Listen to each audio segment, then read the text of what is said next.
jọ bí ẹ bá ti pàdé fídíò ẹ máa bá mi share mo gbàdúrà fún gbogbo abiyamọ ayé ò ní fi kú ọmọ ṣe ọ̀rọ̀ ẹgbẹ́ ẹ máa bá mi share mo bẹ̀ yín ní orúkọ Ọlọ́run alààyè. With all due respect sir ṣe nǹkankan. àbí bóyá ẹ̀gbọ́n yín lẹni tí wọ́n bẹ́ orí ẹ̀ àbí ìyá yín òun ni principal tó wà bẹ́ẹ̀ ṣé ẹ máa lè sọ pé ẹ fẹ́ ró dẹ́dẹ́ ẹ fẹ́ kàn dúdú kí ni nǹkan tó ń dùn nínú wa gan tó jẹ́ pé kò kàn mí ó bá ti Yorùbá jẹ́ pọ̀ jù. ẹ kú dídí àsìkò yìí ní gbogbo ibi tẹ́ bá ti láǹfààní láti máa gbọ́ mi láti máa wò mí kò jẹ́ tuntun mọ́ pé ọ̀pọ̀ àwọn ènìyàn ni wọ́n ti rí fọ́nrán tí àwọn ará bíi tí wọ́n fi léde láìpẹ́ yìí ohun tó pọ̀ ó dìrọ̀ mọ́ fọ́nrán yẹn condition tí àwọn ará bíi wà tí àwọn olùkọ́ àti àwọn akẹ́kọ̀ọ́ yìí tí wọ́n wà kì í ṣe condition tó dára rárá ẹ gbọ́ bí wọ́n ṣe ń rawọ́ ẹ̀bẹ̀ sí ìjọba ẹgbẹ́ òṣìṣẹ́ àti àwọn olùkọ́ NUT a mọ̀ wípé ẹ̀yin náà ti gbìyànjú a lè sọ àwọn ìgbésẹ̀ tẹ́ ti ń gbé lábẹ́lẹ̀ ẹ ti ń ṣe sọ́tún ẹ ti ń ṣe sósì ṣùgbọ́n ẹ gbìyànjú woman yẹn dìídì specifically ó mẹ́nuba ọ̀rọ̀ yín so ẹ dìde ìrànlọ́wọ́ ní gbogbo ọ̀nà tẹ́ lè fi ṣe ìrànlọ́wọ́ fún àwọn olùkọ́ àti àwọn akẹ́kọ̀ọ́ yìí ẹ gbọ́ tí ìyá yẹn tuntun sọ wípé wọ́n ti mú èèyàn kan láàárín àwọn o kó má jẹ́ wípé wọ́n tún fẹ́ ṣekú pa ẹni yìí bí wọ́n ṣe ṣekú pa Mr. Michael torí ọ̀rọ̀ yìí ìjọba gbogbo ẹ̀ ó dá lé yín lórí ẹ gbìyànjú ẹ sapá yín láti tètè rí pé àwọn ọmọ yìí wọ́n di gbígbà padà ẹ gbọ́ bí àwọn ṣe sọ pé káwọn fọ́ọ̀tì wọn ní pé ohun tí wọ́n bá fẹ́ kí wọ́n provide fún wọn pé they should negotiate with them ẹ dẹ̀ má gbàgbé pé gómìnà onímọ̀ ẹ̀rọ Ṣèyí Mákindé náà òun náà ti sọ ṣáájú wípé tó bá gba negotiation tó bá gbé nǹkan tí wọ́n fẹ́ wá síwájú àwọn náà gbé yẹ̀wò bóyá ó bá wọn lára mu àbí kò bá wọn lára mu ohun kan tí mo kàn fẹ́ tẹnumọ́ ni wípé ó ti ń pẹ́ jù lóríṣiríṣi ní àwọn nǹkan tí à ń rí ẹ rí fọ́nrán yẹn ẹ wo woman yẹn ẹ wo gbogbo nǹkan tí ẹ lè rí nípasẹ̀ fídíò yẹn ẹ ti rí pé they are not in a good condition nínú igbó tí wọ́n wà yẹn wọ́n ti wà stressed tí ojú àgbàlagbà bá lè rí bẹ́ẹ̀ yẹn mélòó la wá fẹ́ sọ nípa ti àwọn ọmọ kéékèèké àwọn nǹkan wọ̀nyí nígbà tí mo rí fọ́nrán yìí ó kàn mí lóminú mi ò mọ bí mo ṣe lè ṣe àlàyé ṣùgbọ́n ọ̀pọ̀ àwọn èèyàn ti wò ó so many things attached to that video so many things ni ó ló preach sí wa pé báyìí ló ń ṣẹlẹ̀ sí àwọn arábí yìí ẹ wo bó ṣe na ìbọn sí iwájú ìyá yẹn ẹ wo omijé lójú ìyá yẹn ṣe mọ bó ti ṣe máa threaten àwọn ìyá yìí ẹni tí wọ́n tún wá lọ mú kí la mọ̀ ìjọba ẹgbẹ́ òṣìṣẹ́ NUT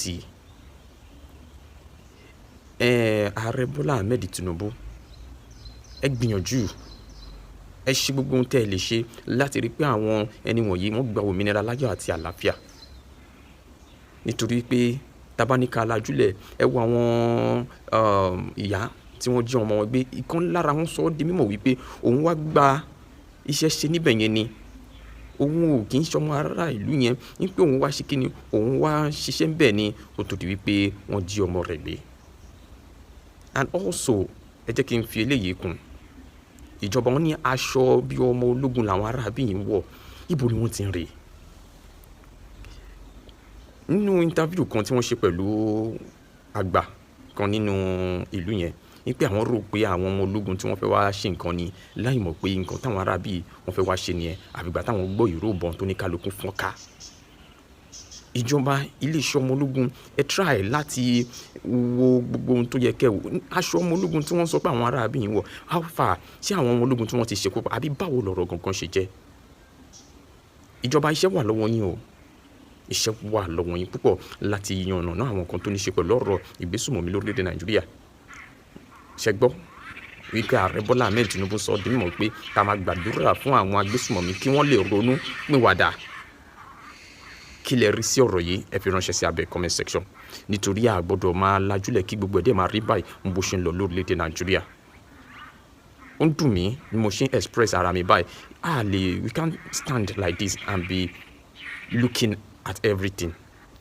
mo bẹ̀yìn ní ìjọba ẹ dákun tètè bá wa gbé ìgbésẹ̀ lórí ọ̀rọ̀ yìí ẹ má jẹ́ kí àwọn tún ṣekú pa èèyàn kan níbẹ̀ àwọn èèyàn sọ̀rọ̀ láti ìgbà tí fọ́nrán yìí ti jáde.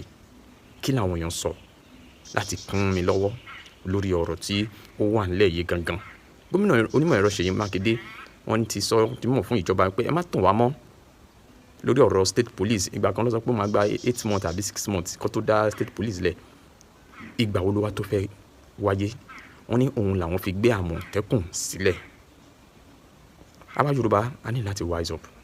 Gbogbo ìrù ẹkùn, gbogbo OPC, Àgbẹ̀kọ̀yà, gbogbo nǹkan tí a ní ní ìkáwọ́ tá a lè fi ṣèrànlọ́wọ́ fún wa. Ẹ jẹ́ ká gbárùkù tí ká ṣèrànlọ́wọ́ fún gbogbo àwọn èèyàn tí wọ́n bá jẹ́ olórí wọn.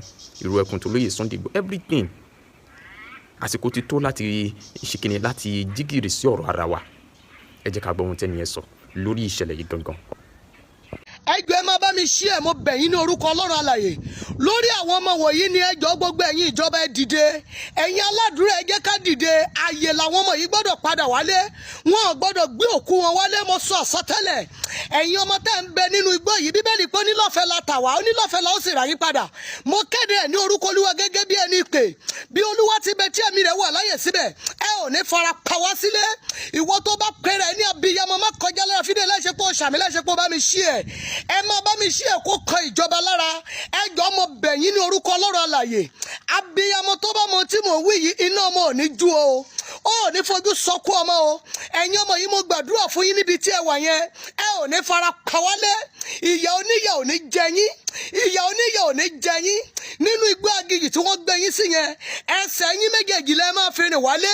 Ẹ jẹ́ kí abiyamọ pàdé fídíò yìí kó máa bá mi ṣí ẹ̀, ẹ jẹ́ pàdé kó máa bá mi kó dẹ̀ máa bá mi ṣàmì. Ẹ máa kígbe níbi tí ẹ wà. Ẹ̀yin ọmọ yìí ẹ ní láyọ̀ lẹ máa wálé, ẹ ní farapa, wọn ò ní gbòkú ẹnikẹ́ni wálé. Báwo la biyamọ ṣe máa rí báyìí? Ọ̀pọ̀lọpọ̀ àwa biyamọ yẹn ló máa dorí kodò, wọn ò ní lè jẹun, wọn ò ní lè sùn. Ẹ jọ̀ọ́ ẹ bá mi ṣàmì. Má sọ pé kò sí ọmọ rẹ níbẹ̀, ọ̀run yabọ̀ kì í ṣọ̀rọ̀ ẹnìkan. Bí ẹ bá rí ní nísinsìnyí, kò síbi tí àwọn ènìyàn yìí ò ṣiṣẹ́ dé. Àmọ́ bí ọmọ tó ṣàmì program yìí tó dẹ̀ bá mi ṣí ẹ̀ lórúkọ Jésù, ajínigbé ò ní gbé ọmọ rẹ lọ, àwọn agbẹniṣòwò ò ní gbé ọmọ rẹ lọ.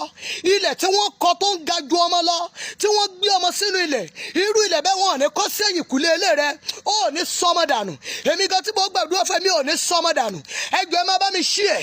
Ẹ̀yin ọmọ yìí mo pe Ọlọ́run ìpè Àpọ́sù Ayọ̀délé Babalọ́lá, mo pe Ọlọ́run ìpè Mẹ́jọ Ṣọmọ, mo pe Ọlọ́run ìpè Ọlọ́run Mọ́sẹ̀ Orímọládé, mo pe Ọlọ́run Ọ̀ṣọ́fà.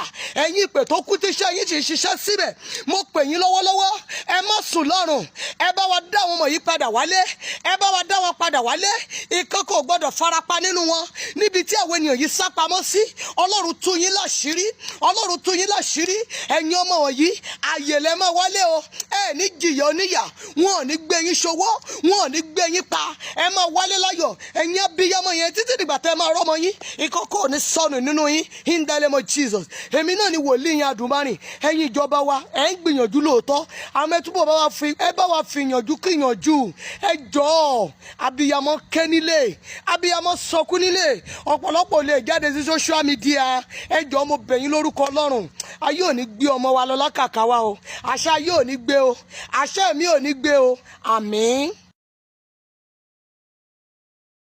May Nigeria never happen to you in a bad way. Kò ní kàn wá nítorí pé kíni, báwo ni àwọn èèyàn ṣe máa wà nínú igbó, àtọmọ kékeré àtàgbà àtọkùnrin àtobìnrin àtẹni tí wọ́n bẹ́ lórí nínú òjò, nínú ẹ̀rùn, nínú òtútù, nínú gbogbo ẹ̀, lójú ìbọn tí wọ́n wà ń bẹ̀ for over 14 days ni wọ́n wà nínú igbó yẹn. And this same ilẹ̀ Yorùbá náà, this same ilẹ̀ Yorùbá, a lè tún sọ pé a tún fẹ́ dá patí sílẹ̀, a tún fẹ́ máa ṣojú di ọba, a lè tún sọ pé a tún fẹ́ ró dẹ́dẹ́, a fẹ́ kàn dúdú, a fẹ́ lọ máa jó. Kí ni nǹkan tó ń dùn nínú ẹlẹ́wọ̀n wa gangan? Wọ́n sọ pé ìdùnnú wo ni ìdùnnú ẹlẹ́wọ̀n tó sago mọ́wọ́? Àwọn tí wọ́n kó yìí tó bá jẹ́ pé ẹbí tèmi àbẹ́bí tiyín tẹ́ ń lọ sójú di ọba ó wà ń bẹ̀, ṣé ẹ máa lè lọ? Tó bá jẹ́ pé ìyàwó yín wà nú àwọn tí wọ́n gbé, àbí bóyá ẹ̀gbọ́n yín lẹni tí wọ́n bẹ́ orí ẹ̀, àbí ìyá yín òun ni principal tó wà ń bẹ̀, ṣé ẹ máa lè sọ pé ẹ fẹ́ ró dẹ́dẹ́, ẹ fẹ́ kàn dúdú? Kí ni nǹkan tó ń dùn nínú wa gan tó jẹ́ pé kò kàn mí ó bá ti Yorùbá jẹ́ pọ̀ jù? Àwọn ìlú mi náà ní tiwọn o, bọ̀ ṣe rí ìmọ̀tara ẹni nìkan àti tiẹ̀ bàjẹ́ ọkàn mi ó pọ̀ láàrin àwa Yorùbá, nítorí pé kíni, báwo ni wọ́n ṣe máa kó èèyàn ọmọ ọdún méjì ó wà ń bẹ̀. Ṣebí gbogbo wa náà láti rí fídíò tí wọ́n post, tó bá tiẹ̀ jẹ́ pé gbogbo tí mo ti ń post látijọ́ irọ́ ni. Ṣebí ẹ ti rí fídíò tí wọ́n post láàárọ̀ yìí? Woman yẹn sì gbé ọmọ yẹn dání, ẹ wo bí ọmọ yẹn ṣe ń wò, ẹ wo woman yẹn gan, first video tó kọ́kọ́ ṣe, ẹ lọ wò kẹ́ ẹ wo eléyìí kẹ́ ẹ rí bó ṣe ti rí jànàjànà. for good 14 days nínú òtútù nínú ọ̀rùn òjò ń rọ̀ oòrùn mú gbogbo ẹ̀ ń ṣe wọ́n ń bẹ̀bẹ̀ pé kíjọba jọ kí wọ́n ṣàánú àwọn wọ́n ń bẹ gómìnà Ọ̀yọ́ state ìyẹn engineer Ṣèyí Mákindé wípé kán jọ kán dá sí ọ̀rọ̀ tó wà ńlẹ̀ yìí kọ́ má jẹ́ káwọn ẹni kí wọ́n fẹ̀mí àwọn ṣòfò dànù àwọn wà lójú kan bẹ̀ wọ́n kó àti ọmọdé àtàgbà wọ́n káwọn jọ sójú kan àwọn wà bẹ́ẹ̀ kọ́ ṣàánú àwọn gbogbo nǹkan tó bá fẹ́ kọ́ ṣe é fún wọn torí pé kí ni wọn ò ní sùúrù mọ́ wọ́n ti ń get impatient wọ́n ti ń get frustrated àǹtí irú nǹkan báyẹn bá ti ṣẹlẹ̀ tí wọn ò gbọ́ nǹkan kan wọ́n máa rò wípé bóyá ìjọba ò kà wọ́n sí wọ́n máa bẹ̀rẹ̀ sí ní fẹ̀mí àwọn ẹni ẹlẹ́ni wọ́n máa fi ṣòfò dànù ni torí pé wọ́n fẹ́ send message sí ìjọba náà òun ni wọ́n ṣe bẹ́ orí Mr. Michael Oyedokun kí wọ́n lè mọ̀ ipá àwọn òṣèré náà ṣé ó di ìgbà tí wọ́n bá tún bẹ̀rẹ̀ sí nípa àwọn tó kù káwa èèyàn tó bẹ̀rẹ̀ sí ní sọ̀rọ̀ ni àwa wí tẹ́ wá múra patí ẹ̀ ń lọ fún àwa tá àti rí fídíò yẹn mo máa attach fídíò yẹn mọ́ ẹ jẹ́ ká jọ wò fídíò yẹn lẹ ti rí yẹn ṣẹ́yìn náà rí bó ṣe rí ṣé rí bí fídíò yẹn ṣe rí ọmọ èèyàn kan ẹ̀yẹ èèyàn kan nìyẹn ẹ̀gbẹ́ èèyàn kan nìyẹn ọmọ èèyàn kan nìyẹn irú òwò ni wọ́n fẹ́ wà tí wọ́n bá tún ríru fídíò yìí àgbọ̀ everybody dẹ̀ move on everybody move on pẹ̀lú láìfẹ́ everybody ń ṣe kò kàn mí nígbà tí ò bá tí ì délé ẹ̀ tí wọn ò tí ì kanlẹ̀kùn makan ní ṣé ẹ lọ́n kó ṣàánú wa ní Nàìjíríà kọ́lọ́n kó ṣàánú wa ní Nàìjíríà o kọ́lọ́n kó ṣàánú wa kọ́lọ́n kó ṣàánú wa nítorí pé kí ni àánú la dẹ̀ nídìí báyìí àánú la nídìí o kò ń ṣe pé Nàìjíríà ti bàjẹ́ Nàìjíríà bí kò máa ṣe pé òun gangan kọ́ ni solution àdúrà àti àánú nítorí pé kí ni tí Nàìjíríà bá bàjẹ́ má gbàgbé ilé ẹ̀kọ́ ló fẹ́ bàjẹ́ o má gbàgbé mọ́tò ẹ̀kọ́ ló fẹ́ bàjẹ́ o àwa èèyàn gangan àwa ni Nàìjíríà o àwa ni Nàìjíríà kọ́lọ́n kó ṣàánú wa bí mo ṣe gbọ́ o mo ní wá sọ fún yín pé tọ àwọn ajínigbé wọ́n ti rìlíìsì fídíò àwọn tí wọ́n kó ní ẹ̀sìn lé o wípé kán tètè sọ fún ìjọba kán dá wọn lóhùn nítorí pé inú ti ń bí wọn díẹ̀díẹ̀ ire o. With all due respect, sir, ṣe nǹkankan, you are not doing anything. You people, you just said you are walking around the clock. Which clock? Which clock? When you are sleeping and snoring in your house. And those children are still there for over a week, almost 2 weeks now. These children were abducted on the 15th of May. Plus teachers. 2 days after, they beheaded an head teacher. Which work are you people doing? You people that you just occupy this position without knowing what to do there. You people should leave this seat now. You people should just leave there, plus you, plus the president. You people are so clueless of what it is to hold a public office. You are not there to serve, to protect lives and properties. You are just there to embezzle whatever it is that is there to embezzle. You are walking around the clock for how many? For how many weeks? Before you know now, we'll be counting months. And those children are there, suffering. Governor Makinde, have you not seen the videos? Have you not seen the videos? You people are absolutely doing nothing. Oh my God. Oh my God. Oh my God. See the video. Have you not seen the videos? With the one I saw yesterday were the males. The females among them, I just saw the video. You need to see what they are doing to their own dad. They carry them hang like this, set fire for grand. They put them, are they barbecues? These Fulani X-Men are not human beings, they are animals. And our president will still be saying that we don't come with violence. If they catch them, they will go and rehabilitate them. They will go and do unrepentance Boko Haram or whatever. To bring these animals into the society that normal human beings are living. Because we don't have guns. Everybody they shout, God will protect us, God will protect us. God is not going to come down from heaven now. You people are not doing anything. We are walking around the clock and those children are there for over 1 week. We don't even know the ones that have even pied. The one they've pied out of them, we don't even know. Look at the number of students they took. They separated them. Boys, females. You need to see what they are doing to those girls. How these ones won't recover from all these things. At this age, at 2, 3, 4, 5 years. Jesus. Which kind of country be this? In Nigeria, speak out, oh. Use your platform. Everybody should be stalking a beg. Let the internet, let the whole world know what's in the happen. If they talk, one is some idiot to say you are damaging the image of this country. You are not even supposed to be posting something like this. Is it not better the image of this country is tarnished so that we can get help? Is it not better with Kuku tarnish, we put our nyash out there so that we can get help from people? Is it until bandits begin to come into everybody's street in broad daylight? Because once that stage happens, we are getting to that stage, oh. We are getting there. That is the stage we are getting there, that these bandits know that nothing will happen to them. They know. Kidnappers, they know that nothing will happen. Instead of you people to catch these people and buy them, public massacre for them. You you go and rehabilitate them.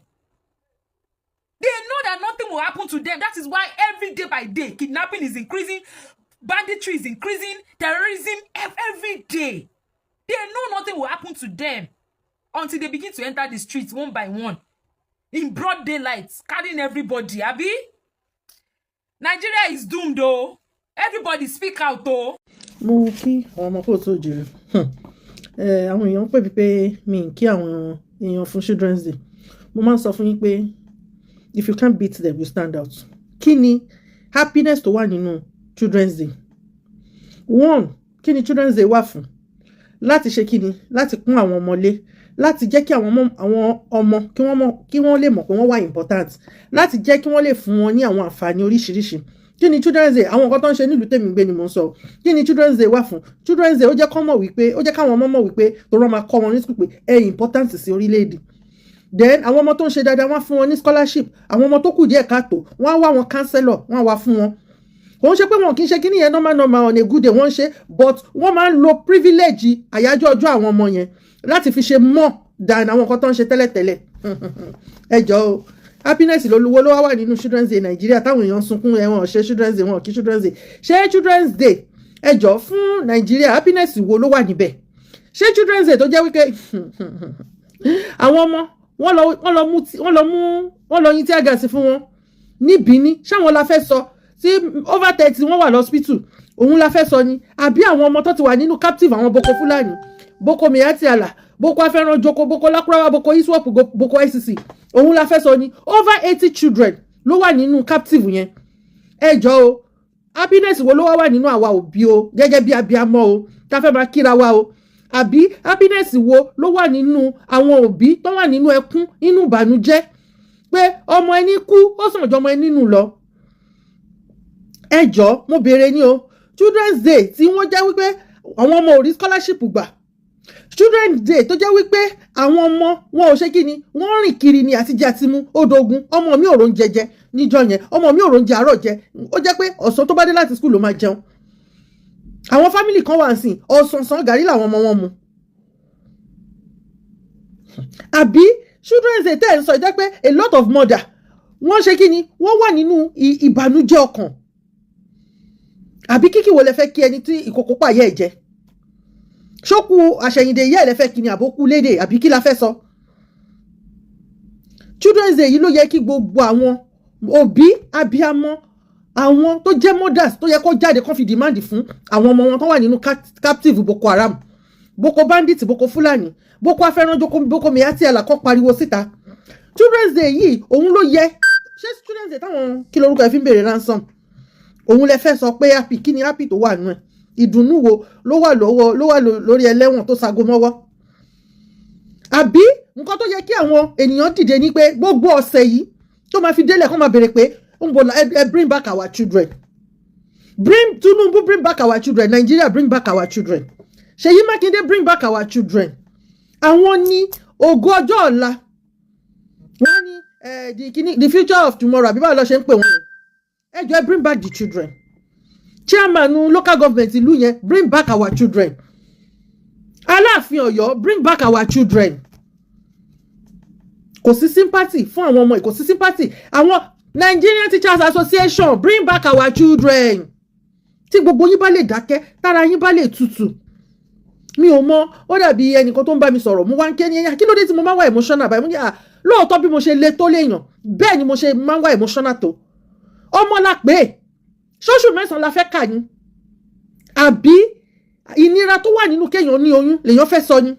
Ẹlòmíì ìjọ tó bá ti lóyún báyìí ló ti máa bì títí.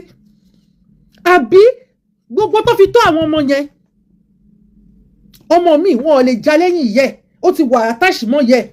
Ọmọ tó wà àtàṣìmọ́ yẹ tí ò rí yẹ ìjọ kìíní títí di 15 days. Ẹ jọ̀ọ́ irú pòwó lọmọ yẹn fẹ́ wà? Mo béèrè ní o. Kí wá ní happiness tó wà ń bẹ̀? Kí wá ní happiness táwọn èèyàn tó ń sọ? A ò rí anything tí wọ́n organize fún àwọn ọmọ. A ò rí scholarship tó organize fáwọn ọmọ. Ẹ̀yin politician yìí, you are always concerned about yourself alone. Àwọn tó bá wá dìde, tó bá wá sọ̀rọ̀ láàrin yín, ẹ máa bench wọn. gbogbo àwọn religious leaders yìí ẹ rí pé wọn ò ní tara àwọn ọmọ, àmọ́ táwọn ìyá àwọn ọmọ ìbá dá owó ní ṣọ́ọ̀ṣì ẹ máa gba owó wọn, ìlágùn wọn tí wọ́n fi ń ṣiṣẹ́ tó fi rówó máa bí gbogbo yín, gbogbo ẹ̀yin dádì jí o, gbogbo ẹ̀yin pásítọ̀ gbọ́ṣẹ́ ìwọliwọ́rọ̀, ẹ bí àwọn ọmọ tiyín o, ẹ kì wọ́n bá bẹ́, ẹ bí àwọn ọmọ tiyín, ẹ kó wọn sápò onúlù, ẹ kó wọn wá sí Europe. Ẹ ń fi owó tẹ̀ ń gbà lọ́wọ́ àwọn ènìyàn ẹ fi ń ṣe kí ni, ẹ fi ń tọ́ àwọn ọmọ yín ṣọ́mà náà là. Nigerian Christian Association, bring back our children. Ẹ wo ìgbé ayé tí ìlú yẹn wà, ẹ wo situation tí ìlú yẹn wà. Àwọn èèyàn dẹ̀ believe pé all is well. Àwọn èèyàn dẹ̀ believe pé ìfọkànbalẹ̀ ni. Èmi ò rí ìfọkànbalẹ̀ tó wà ń bẹ̀ o. I don't know báwọn èèyàn ṣe. Mo máa ń sọ mo ní mo respect àwọn tó ń gbé Nàìjíríà. Mo dẹ̀ ara máa ń ta mí fún wọn. Ẹ̀yin kí lorúkọ ẹ̀? Kí náà ń pè wọ́n? Islamic Association of Nigeria, tó bá jẹ́ Allah ni wọ́n bú, ojú yín á ràn hàn lórí social media, ẹ máa ṣe bí ẹranko. Bring back our children. Ṣé báwọn ọmọ ìyá yín àwọn náà jí ọmọ kó, ẹ lọ bá wa gba àwọn ọmọ padà. Hamzat Oríyọmí, ẹ lọ gba àwọn ọmọ wa sílẹ̀. Ẹ sọ̀rọ̀ gbogbo yín, ara yín tutù, ẹ ti jáde lọ́jọ́ kan, ẹ ti sọ, ẹ ti wọlé padà, ẹ ti ṣe kárí mi tẹ́ fẹ́ ṣe. Láti ìgbà tọ́rọ̀ yẹn ti ṣẹlẹ̀, èèyàn mélòó náà ti lọ́dọ̀ àwọn parents yẹn náà lọ́ encourage wọn. Ẹ wá ń ṣe happy children's day kẹ̀. Ẹ gbọ́ wọn ní abiyamọ kí o ní gbọ́ ẹkún ọmọ ẹ̀ kó má tatí wèrè, abiyagba ló pọ̀ jù. Ẹ lè tatí wèrè sí ẹkún àwọn ọmọ ẹ̀. Ẹ wo situation táwọn ọmọ yẹn wà. Ẹ dá àwọn ọmọ ọlọ́mọ padà fáwọn ìyá wọn. Àwọn ọmọ yẹn nísìn trauma yẹn kò lè tán lára wọn, Ọmọ kan ni tó sọ pé wọ́n attempt àti rape òun. Anytime tó bá ti wà ní ibi táwọn ọkùnrin wà, ó máa gbọ̀n báyìí ni. Kò dẹ̀ sọ fáwọn parent ẹ̀. As a counselor, mo wá béèrè pé there is something to hide, except tí nǹkan yẹn tó bá sọ bọ́ta ló máa rí solution. Ìwọ gan máa ní free life ló ṣe wá sọ bọ́ta. Wọ́n láti fún ọmọ yẹn ní psychology nínú ìlú yìí. Kódà wọ́n tún fún ní psychiatric doctor. Yeah, because kí ni yẹn máa rán lórí brain ẹ̀. So ó need serious attention, not to talk of àwọn ọmọ tó wà ní captive bandits for more than 15 days. Ẹkún àwọn ọmọ òun ni mo rí sí, kò ń ṣe ẹkún ọdún àwọn ọmọ àbí ọjọ́ àwọn ọmọ, ẹkún àwọn ọmọ ni. Bring back our children o, ẹ dá àwọn ọmọ padà o, ẹ gba àwọn ọmọ jáde o, òun nìkan ló lè solve ẹ o. My only question is, if they kill these people now everybody will now be outraged. Nigerians will be all over social media, outraged, shouting. But why do you need to wait for them to be killed? Where is your outrage? Nigerians, where is your outrage? I don't understand. Even if you didn't care when it was happening in the north, where are the Yoruba elite? Where are the Yoruba kings? Where are the Obas? Where is the Oni of Ife? All the Obas in Lagos, have they not heard about this? Where are all the Yoruba governors? Where are the Yoruba celebrities? Where is your outrage? And where are the Yoruba pastors? These are your church members that are being kidnapped. Why do you need to wait for it to happen to somebody that you know? Even the Bible says to speak out for those who cannot speak out for themselves. And this is a Christian school. This is a church school. Baptist Nursery and Primary School. Nigerian pastors, use your influence, not just talk on your social media pages. Just imagine if one of you goes to the governor's house, tell all your members to come there to protest. They will move faster. Please now. And remember that this bandit already beheaded one of the teachers, the maths teacher. That woman in another video that they released said that they've picked somebody else that they are ready to kill. Let's not allow it to happen. And that baby did not sign up for this. These people did not do anything. They did not do anything wrong. They just went to work. That principal said it, that come rain or shine, that they are being tortured. Children's Day came and went. Salah came and went. These people remain in captivity. Meanwhile, you have the governor of your state telling people that the drone that they will use to search the bush will not be ready till the end of June. If it were to be the governor that was kidnapped, whatever you would do, do it. By the way, it's not just these people that are in captivity right now. Same thing happened in Borno State. Little kids were also kidnapped in Borno State, but we've been talking about Borno for so long, many of you did not care. Now that it's at your doorstep, hopefully you would care. I'm just... Teachers in Oyo State, we are here on behalf of our abducted teachers, abducted pupils at Orire. We are here to solicit, to call on our government to come to our aid, to make sure those people that have been adopted are released. No! When? Now! When? Now! We call on our big people in the town. We call on Obas, the traditional rulers. We call on pastors, the imams, that they should come to our aid. They should come to rescue our teachers. In fact, since 3 weeks ago, even we that were not been adopted, we are not even, we cannot sleep at our house. Because we fight for our teachers there, our pupils. Iroyin has come since the